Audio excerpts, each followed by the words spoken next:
तो अगर आप इस साल का प्रीलिम्स एग्जाम देने वाले हैं तो कुछ ऐसे इंपॉर्टेंट आर्टिकल्स हैं जो आप बिल्कुल मिस नहीं कर सकते। ये आर्टिकल्स सिर्फ कोर थीम से नहीं है, लेकिन ये किसी ना किसी करंट अफेयर्स, करंट इवेंट से जुड़े हुए हैं। तो आइए देखते हैं कौन से हैं वो आर्टिकल्स। सबसे पहले आर्टिकल 22।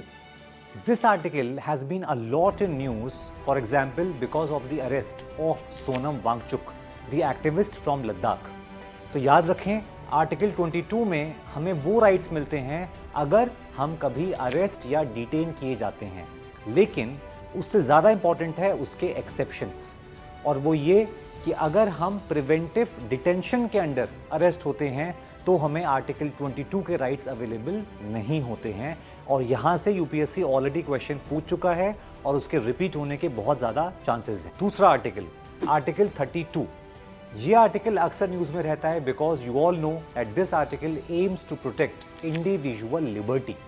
तो अगर कोई आदमी इलीगली अरेस्ट किया गया है, डिटेन किया गया है, तो उसकी लिबर्टी को बचाने के लिए सुप्रीम कोर्ट जो रिट इशू करता है वो है अंडर आर्टिकल 32। अगला article, article 111। This article gives veto powers to the President of India.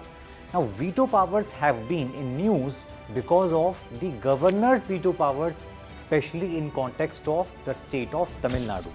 तो ज़रूरी नहीं है कि यूपीएससी गवर्नर्स की वीटो पावर से ही पूछेगा, हो सकता है वो वीटो तो पूछे लेकिन गवर्नर की नहीं, प्रेसिडेंट की। तो आपको आर्टिकल 111 रिवाइज करना बहुत ज़रूरी है। चौथा इंपॉर्टेंट आर्टिकल है आर्टिकल 142। ये आर्टिकल सुप्रीम कोर्ट को एक्स्ट्रा ऑर्डिनरी पावर देता है टू डू कंप्लीट जस्टिस, और ये पावर सुप्रीम कोर्ट की किसी भी लॉ या किसी भी रूल से रिस्ट्रिक्ट नहीं की जा सकती।